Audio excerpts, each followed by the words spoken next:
अरे जियो जियो मेरा लाल जियो, हिंदुस्तान के शेर जियो।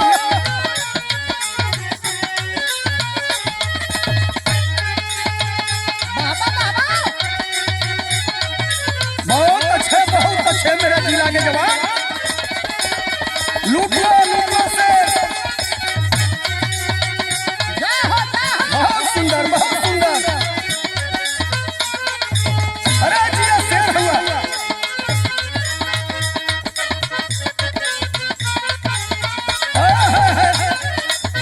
बाय अमरनाथ जी बा, बहुत सुंदर बहुत सुंदर।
अच्छा साथियों, ये जवाहर फिल्म स्टूडियो कोटवारी मोड़ रसड़ा भगत सिंह चौराहे के बराबर में मैनेजिंग डायरेक्टर हमारे मित्र भाई कमलेश यादव जी की देखरेख में हम गायक कलाकार श्री भगवान यादव बागी, संगीत इंजीनियर, जो आप लोग हमारी आवाज में तमाम लोर की बिरहा लोकगीत यूट्यूब के माध्यम से आप लोगों ने सुना, देखा भी, टेलीविजन के माध्यम से आप लोगों ने देखा। अब तो बुढ़ापा आ गई मेरे मित्रों, आप लोग इतना लाइक सब्सक्राइब करें ताकि ये बिरहा को आप लोग सुपर से ऊपर पहुंचाएं और हमारी दोबारा एक बार जवानी 17 साल की आ जाए। मित्रों, मैं यही उम्मीद रखता हूँ, विश्वास रखता हूँ कि आप लोग, और आप कहाँ देख रहे हैं भाई साहब, इधर मेरे तरफ देखिए, देखिए यही है जवाहर फिल्म का चैनल। आप एक बार बटनवा तो दबा दीजिए यार, कहाँ देख रहे हैं, आप ही को बोल रहा हूँ। और हमारे रामकरण कवि जी बैठे हुए हैं, डॉक्टर भी हैं, मैं उनके चरणों में कोट कोट नमन करता हूँ, हृदय नारायण गुरु जी को नमन करता हूँ। और हमारे मित्र पूर्व प्रधान आत्मा प्रसाद जी बैठे हुए हैं, मैं इनको भी बहुत बहुत नमस्कार सलाम करता हूँ। कमलेश बाबू की तरफ से ये जो है कि गीत आज पेश हो रही है श्री भगवान यादव बागी पहाड़ पर चिलकर बलिया वाले की आवाज में। बिरहा में भूमिका की शुरुआत है मास्टर, कैसे?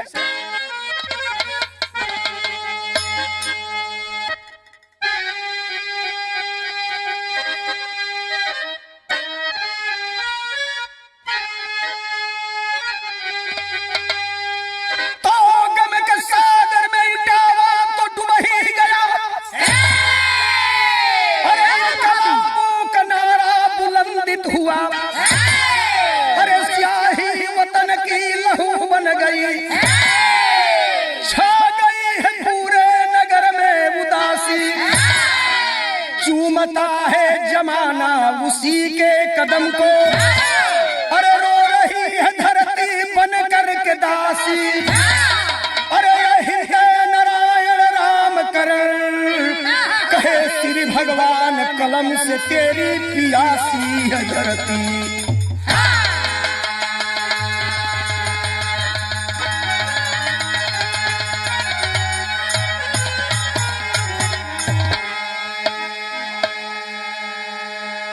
एक लाइन कवाली गीत का नमूना लगल मास्टर, बड़ी पुरान तर्जबा कौन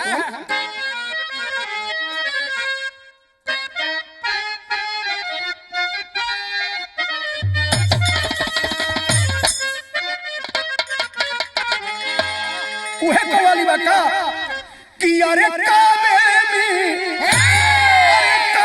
में तेरा जलवा, अरे काशी में नजारा है। जिया से हुआ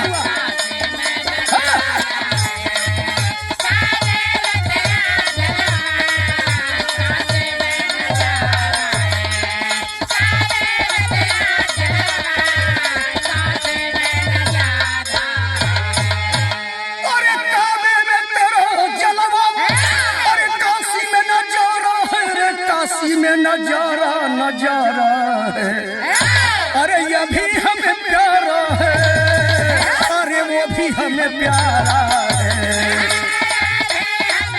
जिया सही है।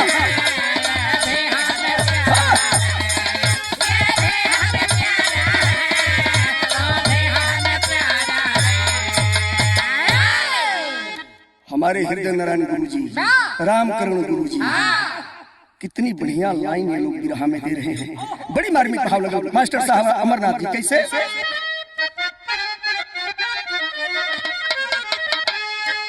और जंग की कसौटी पे कोई बीरा मचलता है,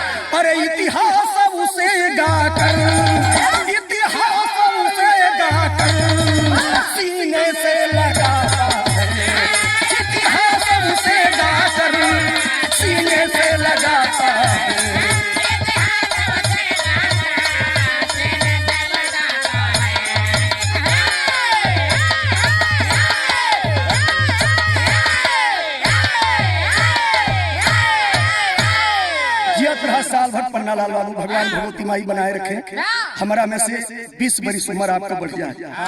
ये बाबू कवि जी लिखलन कि इतिहास उसे गाकर सीने से लगाता है। बिरहा का शुरुआत भइल मास्टर शहर के नमूना आगे का।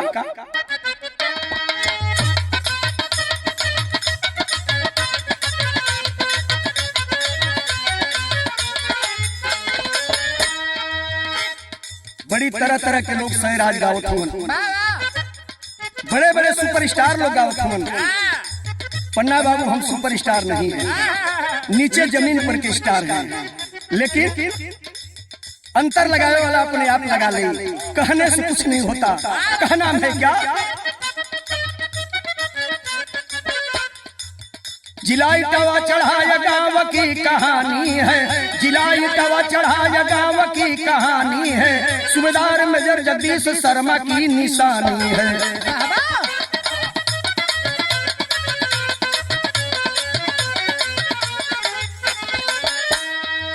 दुल्हन रूप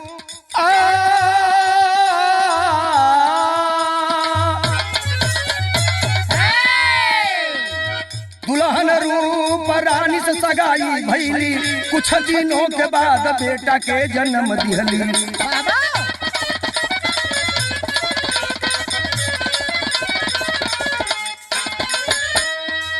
सनोज संजय और मनोज जिनका नाम रहा, सनोज संजय और मनोज जिनका नाम रहा, पढ़ने लिखने और हिम्मत में होनहार रहा।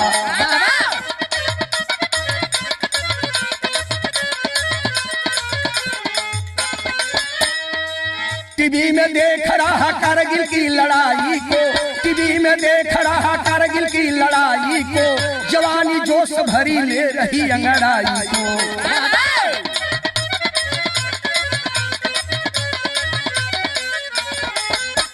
ए बाबू उत्तर प्रदेश में इटावा जिला की एक कहानी लिखी गई। कहानी बड़ी पुरान है, 1999 की ये घटना है। जगदीश शर्मा चढ़ाए गांव के रहने वाले सूबेदार मेजर राजपूत राजमेंट में ड्यूटी के अपना संभाल करके देश के लिए सीमा पर जाकर लड़ते थे। कुछ दिन बिता उनके पिता हरिहर शर्मा जगदीश शर्मा की शादी तय कर दिए। रूप रानी देवी दुल्हन बनकर घर में आती है। धीरे धीरे समय बदलता गया बाबू। कुछ दिन बीता, 3 बेटा पैदा लिए, सनोज, संजय और मनोज। एक दिन तीसरे नंबर का बेटा जो मनोज है, पहला बेटा बड़ा सनोज इंजीनियरिंग कर रहा है, संजय जो है वो वकालत कर रहा है। तीसरा बेटा जो मनोज है, एक दिन शर्मा जी से मनोज कहता है अपने पिताजी से कि पिताजी, हमारे देश की हवा बहुत खराब चल रही है। आज उग्रवाद हमारे देश में आक्रमण कर दिया है। पाकिस्तानियों की इतनी हिम्मत, मैं उसके छाती पर झंडा तिरंगा गाड़ कर आऊंगा, लेकिन आप मुझे फोर्स में भर्ती करा दीजिए। एक लाइन गीत बदल गई बाबू। कौन?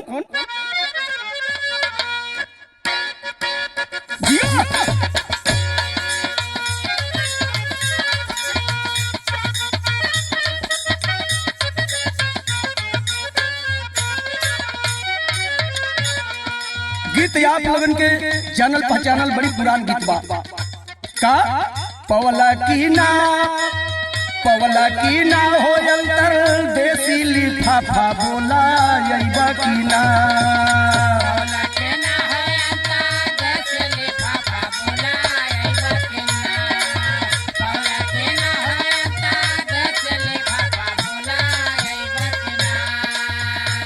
लेकिन गीत से बढ़िया भाव लिखे के पड़ल का। बोला मनोज बाबू पूछिला बतिया बतैबा की ना।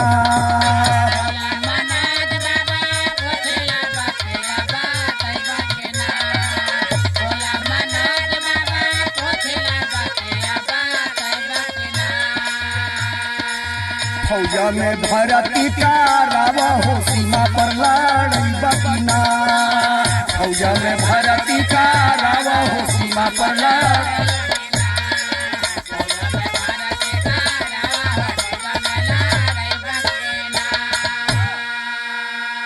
मनोज एक दिन कहता है कि पिताजी, अरे पिताजी, आवाज भर करके जवान एकदम क्रोधित होकर के कहता है कि आज हमारे देश में आक्रमण करने के लिए उग्रवादी चल दिए हैं। आप हमको फोर्स में भर्ती करा दीजिए। मैं एक एक को गिन गिन करके मारूंगा और भारत देश में आतंकवाद खत्म करके छोड़ूंगा। मनोज कहता है, क्या कहता है कवि के लिखे पड़ल का कि तनो कहेलन बाबू माने ना लाला नावा।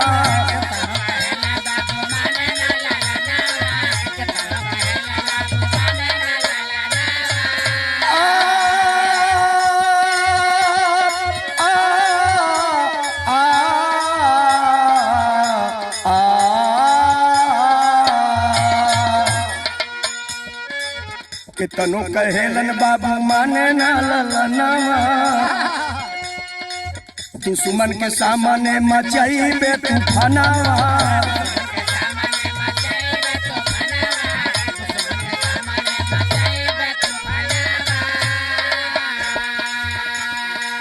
होके तैयार साथे चला जवानवा बनैबा की ना। होके तैयार साथे चला जवानवा बनैबा की ना।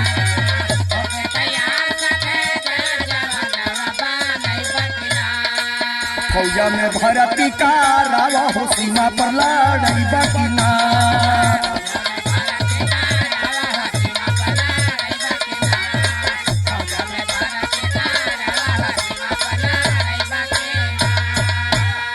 ये बाबू मनोज की बात सुन करके जगदीश शर्मा जी कहते हैं, बेटा जब नहीं मानोगे, इच्छा है फोर्स में जाने के लिए, तो चलो बेटा, भर्ती निकली हुई है।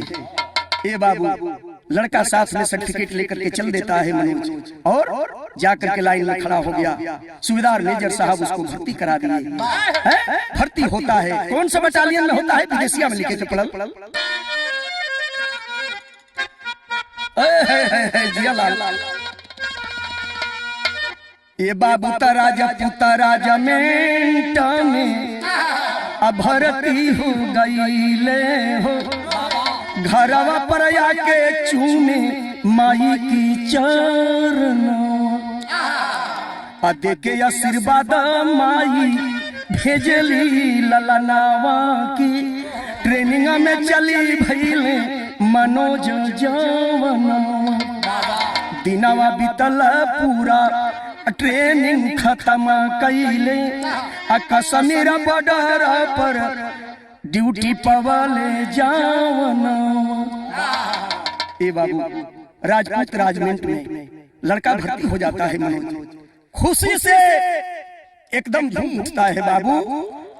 मेजर साहब जगदीश शर्मा को पैर को छू करके घर जाता है, रूप रानी माँ को पैर को छूता है, बड़ी भाभियों का पैर छूता है, आशीर्वाद लेकर के बाबूजी चल देता है ट्रेनिंग में। ट्रेनिंग कहाँ होती है? इसी दिल्ली के अंदर। जय बाबू दिल्ली गई हुई कैंट छावनी आप लोग देखे होंगे, वहाँ राजपूत रेजिमेंट का बहुत बड़ा जो है वहाँ पर कैंप है, वहीं पर ट्रेनिंग होती है। ट्रेनिंग करने के बाद इनको ड्यूटी के लिए अलर्ट कर दिया गया। और कहा उस समय बाबूजी सरहद पर जो है लड़ाई कसाकस में चल रही थी, उग्रवादी हमारे देश में खून खराबा चालू कर दिए थे। मनोज जो है ड्यूटी के लिए कश्मीर बॉर्डर के लिए चलता है बाबूजी, लेकिन एक लाइन गीत बदल गई। कहा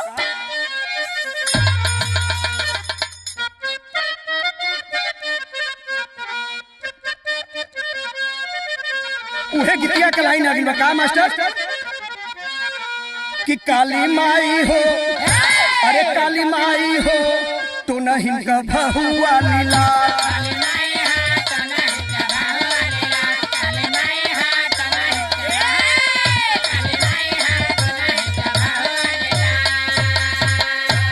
अरे ओझा के ओझाई दे दा, सोझा के सफाई दे दा,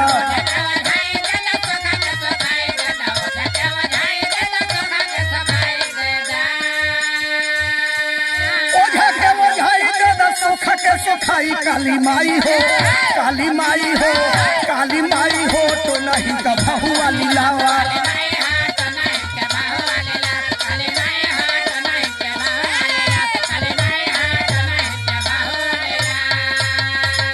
लेकिन आज जवान झूमते हुए मनोज चलता है बाबूजी, बैग कंधे में टांग करके घर से निकलता है और आता है कहाँ? इटावा रेलवे स्टेशन पर ट्रेन पकड़ करके कश्मीर के लिए तैयारी करता है और दिल में उमंग है। क्या कहता है कि हल्ला बोल के, अरे हल्ला बोल के, हल्ला बोल के चली भैले मनोज जवान, हल्ला बोल के चली भैले।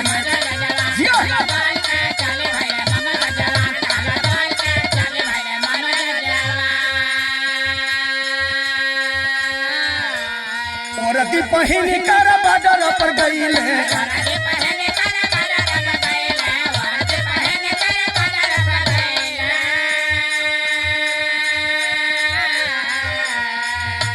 साहब से मिलकर ड्यूटी में आईले, साहब से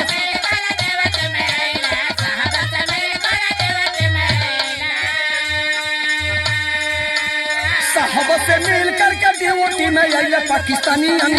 पाकिस्तानियन के मारल जाई गारा उड़ाए, पाकिस्तानियन के मारल जाई गारा।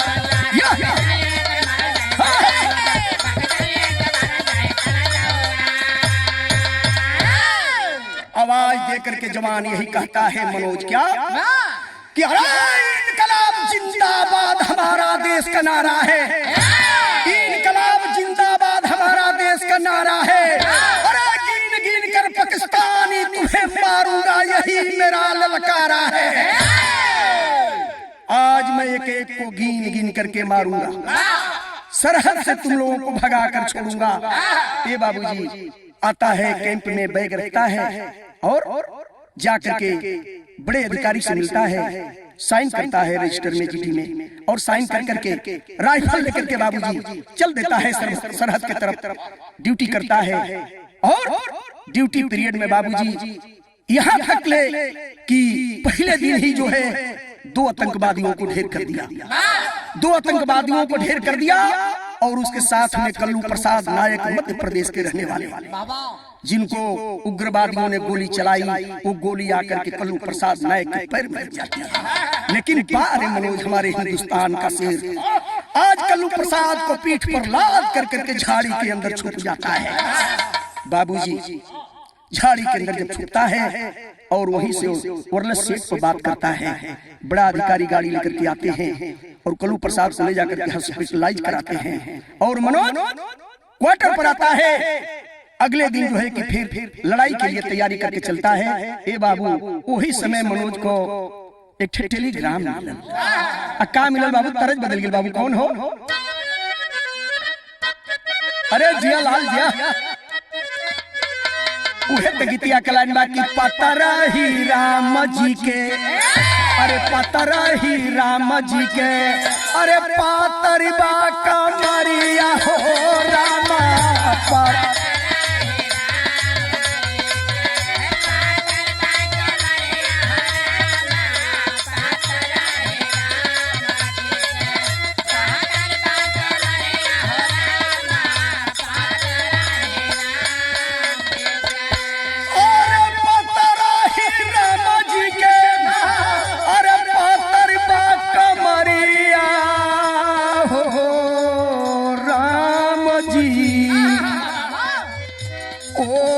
कमरिया पर भैली, ओही कमरिया पर भैली, लंका की लड़ाइया हो रामा।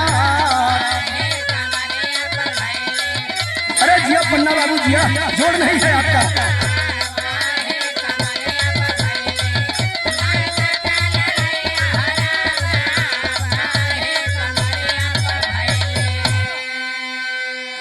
टेलीग्राम सुन करके बात मनोज सोचता है कि घर पर लगता है कि कोई उदासी वाला बात हो गया या क्या बात हो गई जो आज टेलीग्राम घर से आ गया है। लेकिन नायक सुरेश कहते अरे पगला खुशी की बात है रे मनोज, तेरे मामा तेरी शादी तय करा दी और तुम उदास हो रहे हो।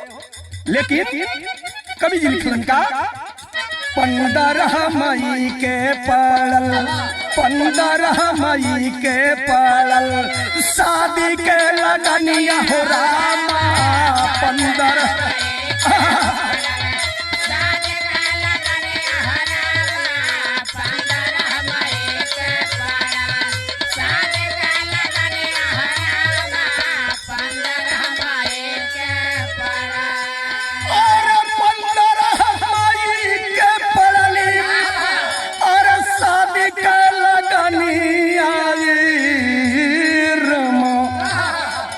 नीलमा के संग में घूमे, नीलमा के संग में घूमे, मानो जा भंवरिया हो रामा।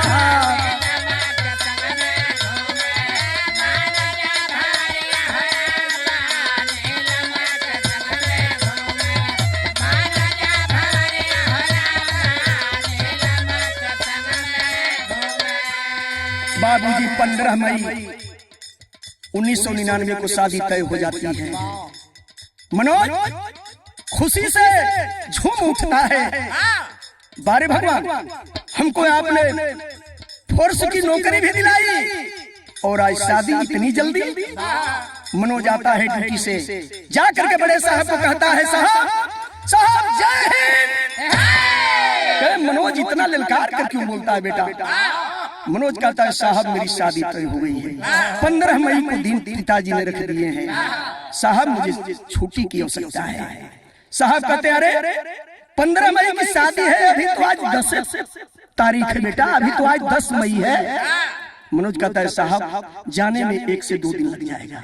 लेकिन चलता है जवान, घर पर आता है, सभी लोगों से मिलकर प्रणाम दुआ सलाम कर करके जो है खुशी खुशी दुल्हा बनकर सेहरा बात करके शादी के लिए बड़ा जगदीश शर्मा नायक सूबेदार मेजर साहब लेकर के चलते हैं बेटवा को। खुशी खुशी से शादी होती है, सहनाई बजा बजता है। बाबूजी 7 भंवर घूम करके दुल्हन को गले लगाता है, मांग में सिंदूर दान करता है। लेकिन बाबूजी आगे देखें क्या भाई कि खुशी खुशी शादी भइली भइले विदाइया,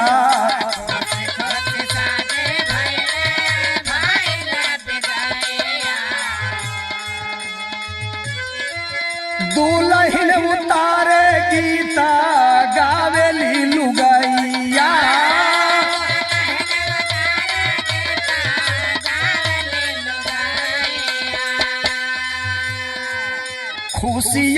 झूमे लोग, खुशियाँ में झूमे लोग, खाले खूब मिठाइया हो रामा।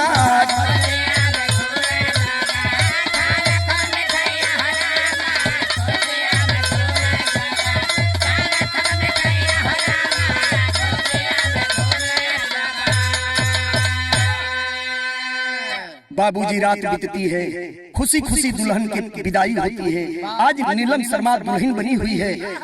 दुल्हन को लेकर के मनोज विदाई करा करके अपने घर पर आता है बाबूजी।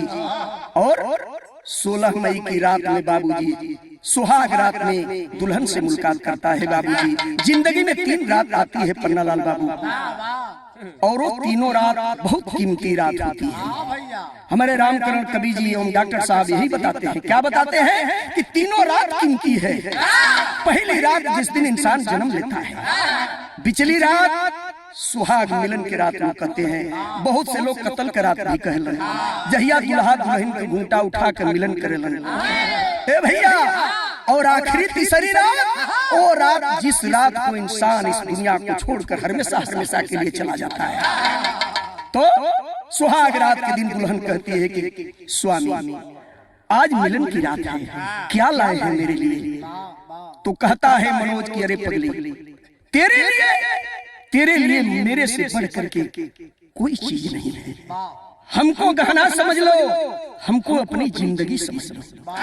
गहना पहनोगी, अच्छी लगोगी, और हमारे साथ रहोगी, जोड़ी हमेशा सलामत बनी रहेगी। प्रेम है, प्रेम ही ईश्वर है, ईश्वर ही प्रेम है। लो दीजिए गाड़, गाड़ दीजिए लव। जिंदगी जीना है तो मेरे साथ खुशी मगन से सुहाग रात मनाओ, मेरे गले लग जाओ।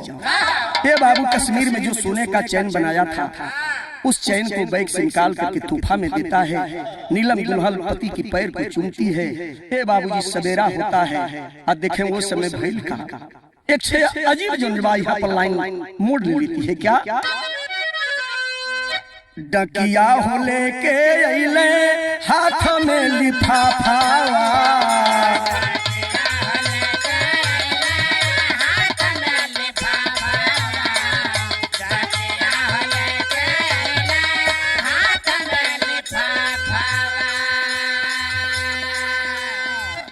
पढ़ेल सारा माजी फाटेला हियारा,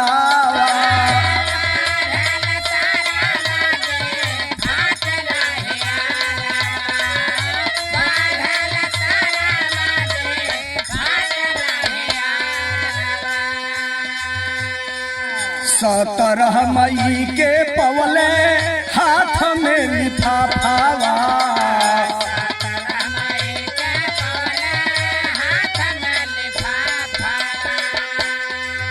पढ़ेल चिट्ठी फाटे लागल हियारावा,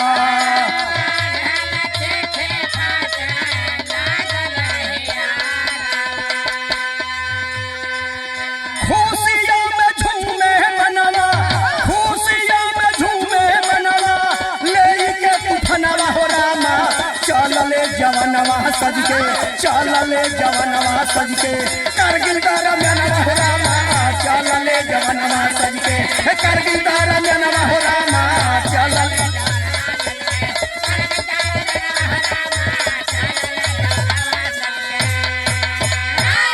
ये बाबू डाकिया ले आकर के टेलीग्राम तार देता है, और इधर घर के लोग खुशी मना रहे हैं। डाकिया पूछता है जगदीश मेजर साहब का घर कौन सा है? किसी ने बता दिया।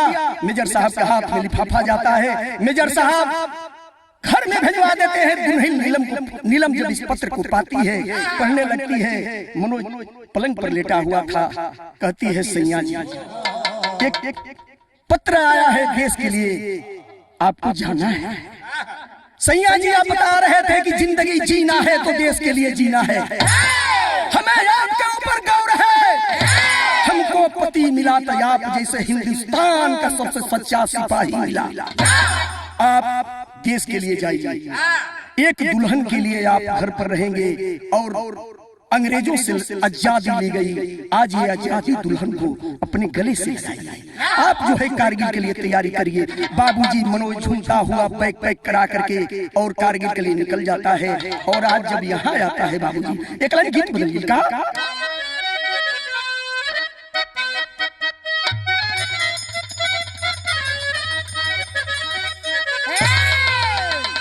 रामदेव उस्ताद अपनी जवानी में गाए, जब हृदय नारायण गुरु जी से बिरहा होके बाला गुरु जी से जब होके हैं, तो सबसे ज्यादा हमारे अखाड़े में रामदेव जी का प्रोग्राम दिखा है तो हमारे हृदय नारायण गुरु जी दिखे हैं। तुरंत वाह वाह वाह, हृदय नारायण गुरु जी के जितना ही प्रशंसा किया जाए, मेरी पूरी जिंदगी लग जाए उनकी जिंदगी में। उन्होंने बहुत दुलार दिया, प्यार दिया हमको। उन्हीं की देन है कि मैंने विदेश तक पताका लहरा के आया। गीतिया का लाइन बता कि अरे हमार अब हमारा पयज राजा हीरा जड़ादा,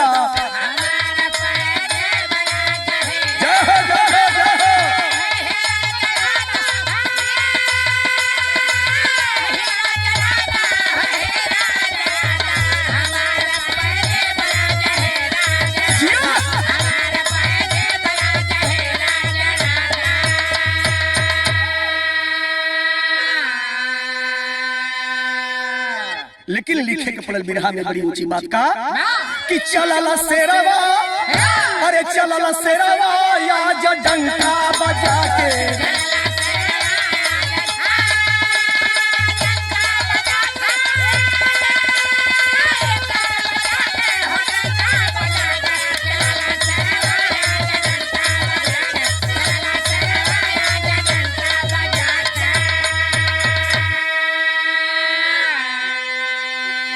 एक 47 लिया हाथ में उठाई, एक 47 लिया हाथ में उठाई, असगवा में साथियों के टलिया लिया आई।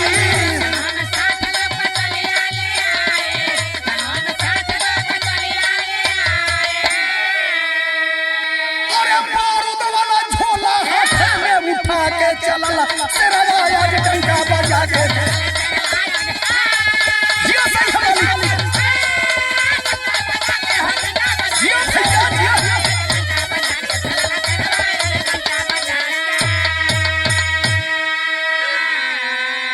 बारे मनोज जवान बाबूजी बारूद और गोला लेकर के साथियों के साथ में पत्रिका और पेपर में निकला था कि 6 लोगों को अपने साथ लेकर के मनोज सिपाही, मनोज फौजी आज झाड़ियों की तरफ चलता है। ए बाबू जब चलल तो बिरहा में कवि जी के बड़ी ऊंची बात तेरी के अंदर लिखे के पड़ल का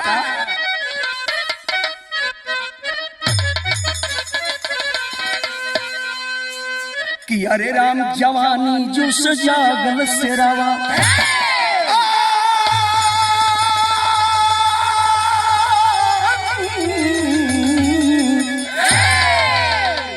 अरे जवानी जो सजागल शेरावा, गोला गोली चला सीमा पर भइले भोरावा।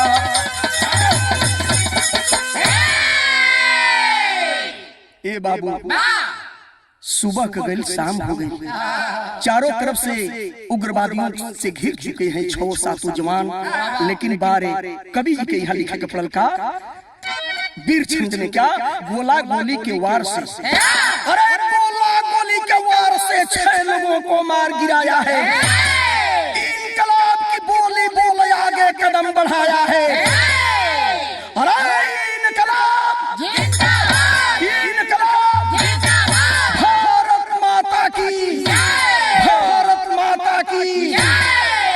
दुश्मन का जब आया गोला, दुश्मन का जब आया गोला झाड़ी में छुप जाता है।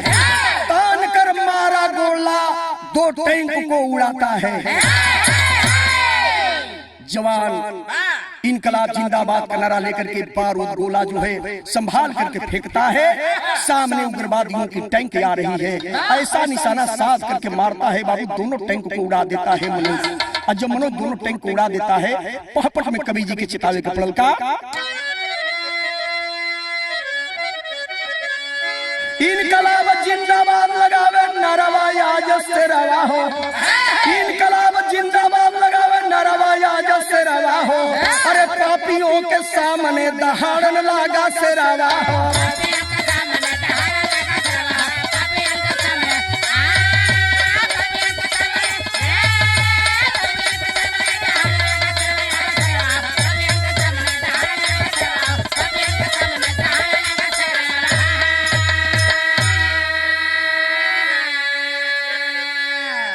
आज जवान साथियों के साथ मिलकर के आज उग्रवादियों के चेतावनी देता है कि संभल जाओ, अरे संभल जाओ पाकिस्तानी तेरे छाती पर तिरंगा गाड़ेंगे, संभल जाओ पाकिस्तानी तेरे छाती पर तिरंगा गाड़ेंगे, अरे ज्यादा आगे कुफात करोगे पाकिस्तान में घुस कर मारेंगे।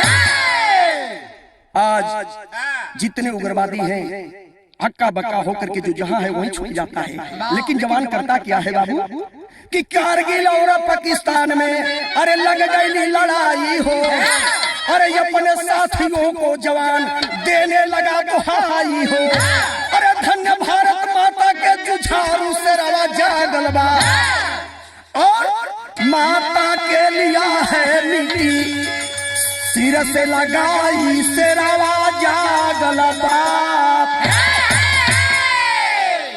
जमीन से मिट्टी उठा करके अपने सिर से लगाता है और कहता है धन्य मेरी धरती माँ, आपको आजादी बड़ी मुश्किल से मिली और आज आपको आजाद रहते हुए भी दुश्मन आपके दामन में दाग लगाना चाहता है। लेकिन दशा को देखते हुए आगे भैल का बाबूजी कवि जी के लिखे पढ़ल का अल्लाह के अंदर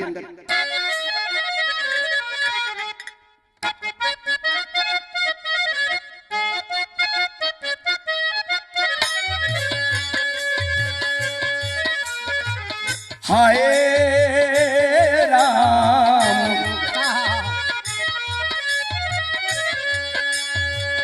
28 जून सना 28 जून सना 99 का दिन वाया भैया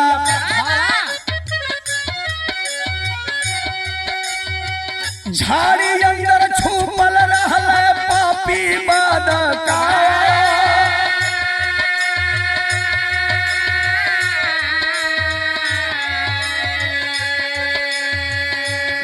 और गोलिया चा लावे दुश्मनवा ये भैया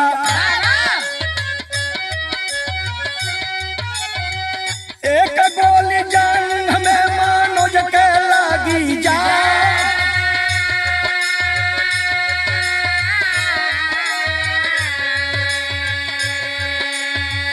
दूसर गोलिया बहिया कछे दे भैया घुटना के बाल पर झाड़ी में छुपी जा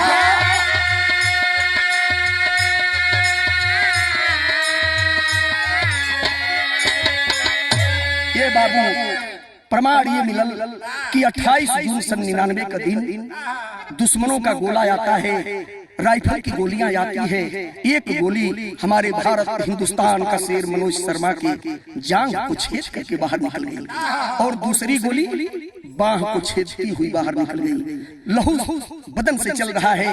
आज मनोज असहाय पड़ा हुआ है बाबू, साथी सब अलग अलग जो है अपने घात लगा कर बैठे हुए हैं टीम वाले, लेकिन बारे मनोज अकेल करता क्या है जवान बाबूजी सदर में तनी बढ़ा दो बाबू।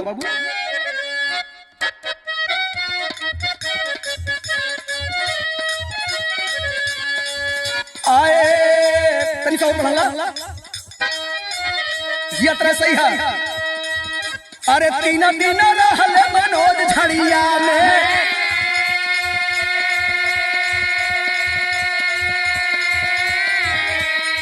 बाबू 3 दिन रहल मनोज झड़िया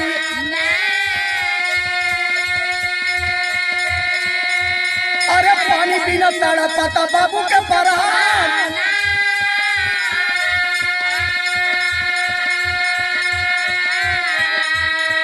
कालू प्रसाद नायक खोजेला जवानावा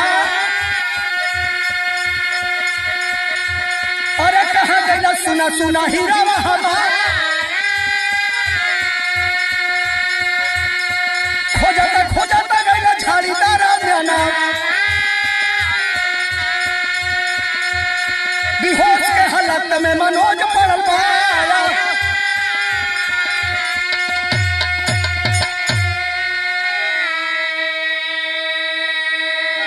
3 दिन तक मनोज उसी झाड़ी में छुपा रहा बाबूजी। पानी के बिना तड़प रहा है, बदन से लहू चल रही है और साथी सोच रहे हैं कि हमारा शेर लग रहा है हम लोगों को साथ छोड़कर भाग गया। लेकिन बारे कल्लू प्रसाद नायक मध्य प्रदेश के जवान उसको खोज रहा है कि आज मेरा साथी मनोज कहाँ है।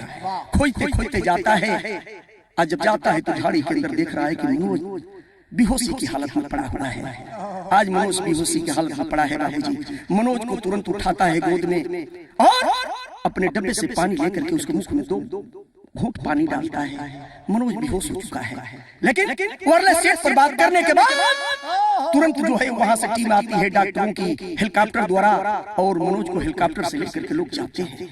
मनोज सही सलामत हेलीकॉप्टर में जाता है और स्टेशन पर डॉक्टर सुला करके जो है जब उसको ट्रीटमेंट शुरू करता है बाबूजी, जैसे ऑक्सीजन और इंजेक्शन लगाने के लिए तैयारी करता है तब तक बारे भगवान बारे कुदरत आपकी क्या इंतजाम है इस पृथ्वी पर।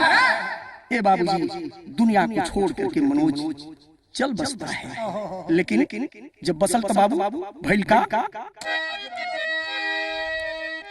किस्सा वही का अखिया से बरस सवाना।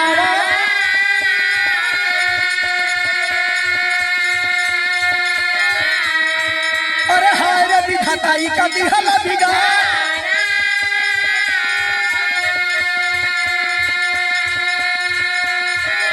झंडा तिरंगा में मनोज का लसिया बाबू, झंडा तिरंगा में मनोज वाली लसिया।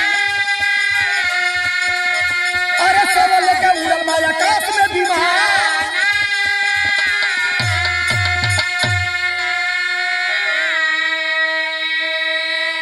सबके आंख से आंसू चल देता है बाबूजी।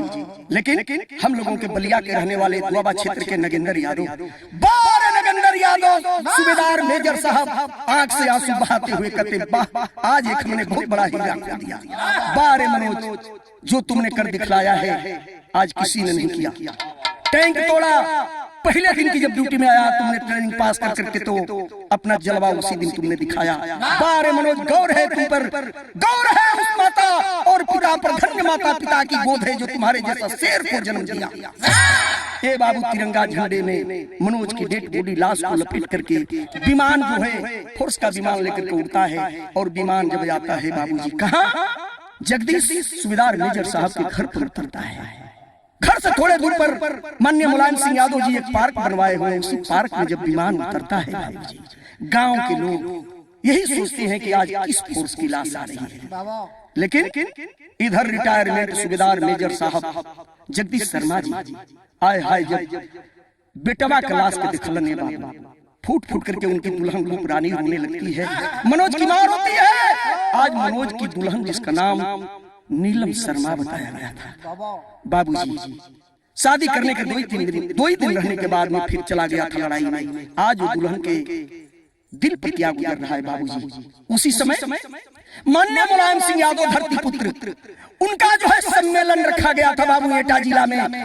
लेकिन जैसे उनको खबर मिलती है तुरंत खबर को पा करके माननीय मुलायम सिंह यादव घटना स्थल पर आते हैं जहां पब्लिक की भीड़ लगी है और आकर के मनोज की लाश को देखते हैं। माननीय मुलायम सिंह यादव, लोग कहते हैं स्वर्गीय हो गए, लेकिन मैं कहता हूं आज भी मुलायम सिंह यादव जी जिंदा है। उनकी कीर्ति आज भी अमर है, जुगो जुग तक अमर रहेगी। हे बाबू हालत को देखते हुए सभी परिवार को जो है मना रहे हैं, चुप करा रहे हैं। नीलम दुल्हन जाकर के मुलायम सिंह को छाती से लग करके रोने लगती है। लेकिन उस समय मेजर साहब कैलन का बिरहा के आखिरी भाव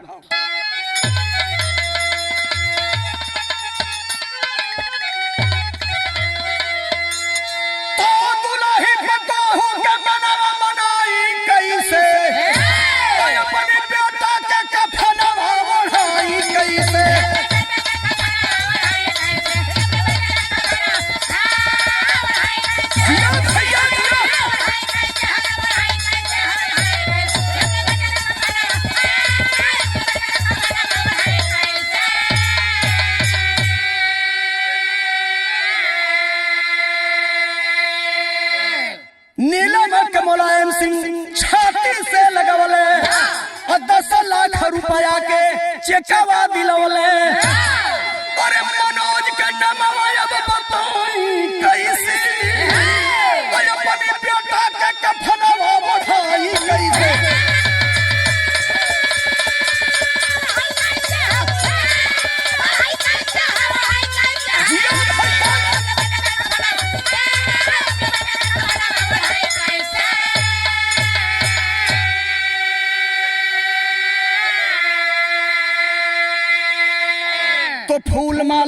सजी लाश श्मशान पर दिए जलाई, खुशी खुशी छूटा तो बजने लगी सहनाई।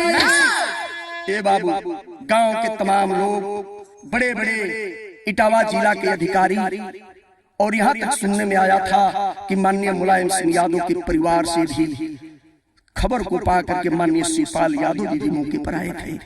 इन लोगों के देख रेख में आज मनोज की लाश को मुखारबिन दिया गया, चीता को सजाकर जलाया गया। तो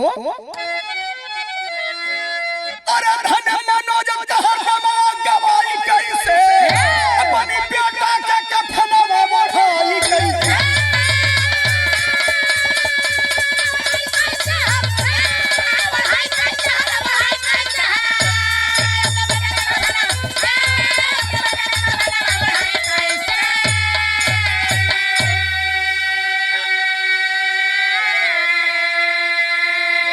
एक चीज आप लोगों को ये भी बता दूं, जिस समय माननीय मुलायम सिंह यादव जी रक्षा मंत्री थे, उन्हीं की देन है जो डेट बॉडी आज फोर्स की, आर्मी की, चाहे पुलिस की हो, घर तक जा रही है। इससे पहले कोई सरकार, कोई मंत्री ने इसका उदाहरण नहीं किया था। ये माननीय मुलायम सिंह यादव की देन है, जो जाड़े में बर्फ में फोर्स के जवान बर्फ की उतनी ताकत में जो है ड्यूटी करते हैं, आज गरम गरम कपड़ा जो है माननीय मुलायम सिंह की देन है। और 10 लाख 5 लाख रुपया, घायल को 5 लाख, और जो मृत्यु जिनको घोषित किया गया उनको 10 लाख रुपया माननीय मुलायम सिंह यादव की देन है। तो बाप धरती पुत्र मुलायम सिंह यादव की कीर्ति जुग जुग अमर रहेगी। हे बाबू, कहानी यही से अंत होती है। कवि जी के कहे के पड़ल का, कुसुम पराग स्वामी गुरजद्दू देवू भोला स्वर्ग सिधारे, बाला गुरु हृदय नारायण राम करण संग, अरे काशी रंग प्रसाद।